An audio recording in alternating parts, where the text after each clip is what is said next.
La jouissance d'Alassane Ouattara. Il humilie son opposition et ses opposants, Henri Konan Bédié et Laurent Gbagbo. En attendant et en espérant qu'un jour, les médecins spécialistes nous éclairent un peu plus, j'ai le sentiment qu'Alassane Ouattara a une jouissance, une sorte d'orgasme pernicieux, à torturer ses concitoyens et particulièrement ses opposants et adversaires. Plus ses adversaires souffrent, plus il jouit. Sinon, comment comprendre qu'il continue à garder en prison des pères et des mères de famille pour des raisons politiques, juste pour faire mal, pour torturer ses opposants? Il veut les entendre gémir, pleurer, sangloter. Du pur sadisme. Oui, il prend un plaisir évident à infliger la souffrance à ses opposants et à leurs proches, leurs familles. Quand à la douleur s'ajoute l'humiliation, il est alors au comble de l'extase. Qui ne se souvient pas que le même Alassane Ouattara a voulu justifier le coup d'État contre le président Bédié, le 24 décembre 1999, par justement le fait que celui-ci détenait la direction du RDR en prison. Et pourtant, la direction du RDR avait à peine fait quelques mois de prison. Mais pour Alassane Ouattara et consorts, cela était suffisant pour que sonne la Lali, pour qu'on renverse un gouvernement légal et qu'on plonge le pays dans un chaos perpétuel dont il peine à sortir plus de 3 décennies après.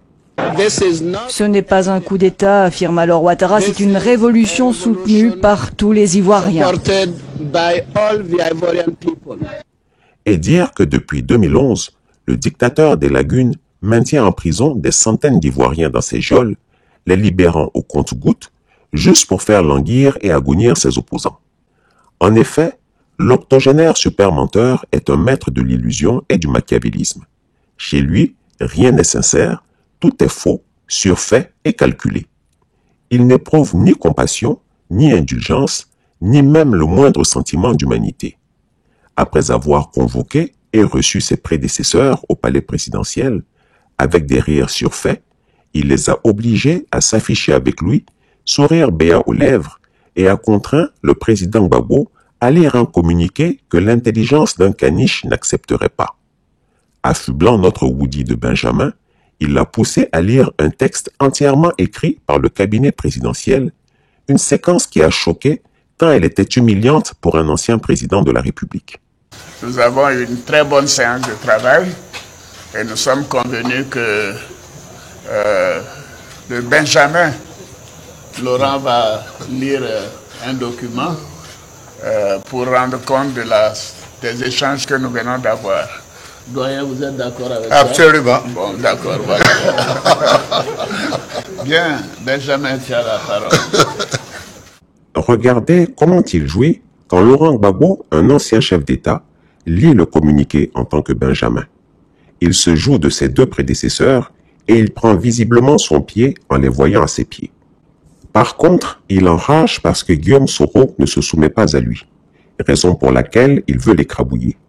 Si un jour Guillaume Soro venait à se traîner à ses pieds, parions que l'octogénaire mourrait d'un trop plein d'orgasme.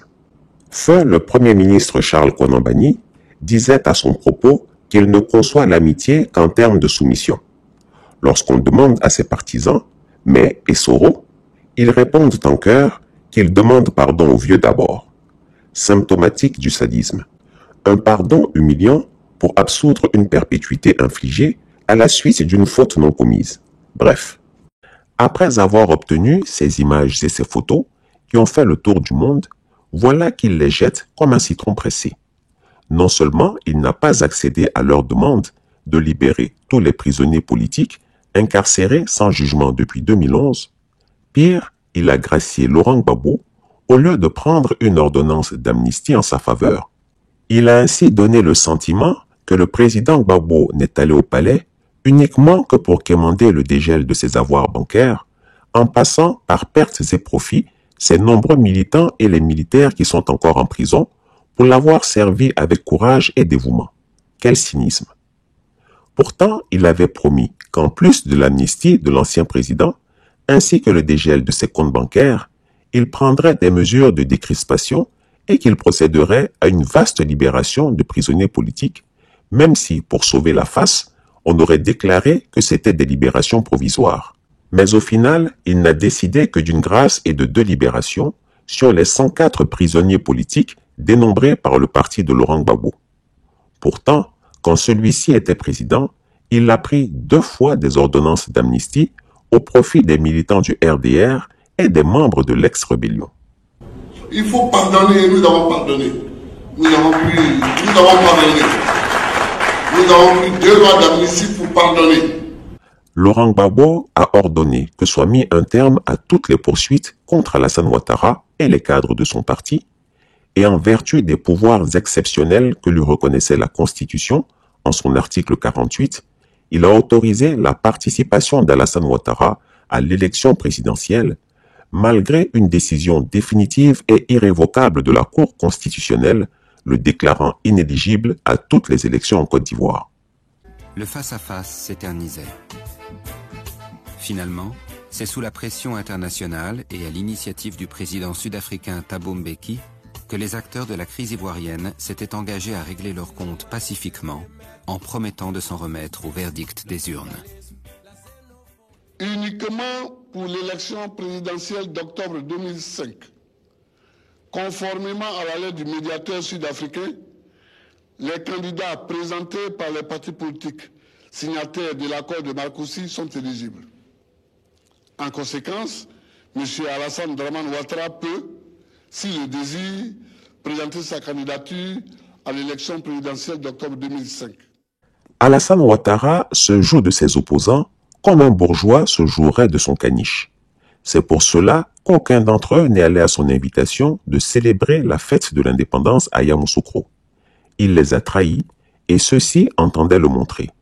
Le hic, c'est que les présidents Bédié et Gbagbo sont coincés car malgré les humiliations et les avilissements de l'octogénaire supermenteur, ils n'ont pas d'autre choix que de lui obéir et de se soumettre. Ils ont eu tort de croire une seule seconde que le pharaon des lagunes était capable de se départir de sa nature diabolique et de revêtir un peu d'humanité. On peut parier qu'à la veille de la prochaine fête de l'indépendance, du 7 août 2023, il les convoquera à nouveau au palais présidentiel au nom de la chimérique réconciliation et une fois de plus, il leur promettra monts et merveilles pour in fine les jeter comme des chaussures usées.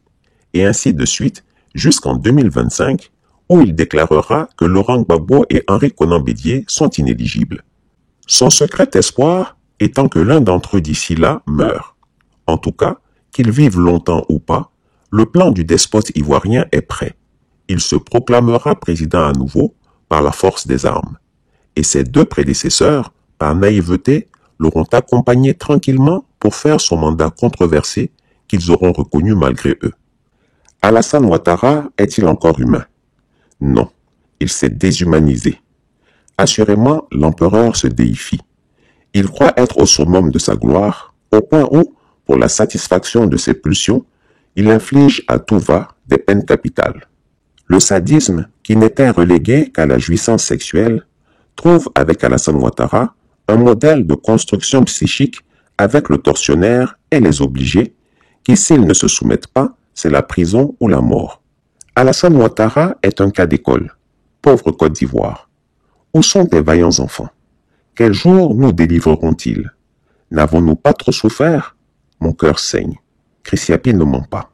Retrouvez Chris Yapi sur son nouveau compte Twitter, ses 2 chaînes YouTube, sa chaîne Dailymotion, Instagram et Mediapart.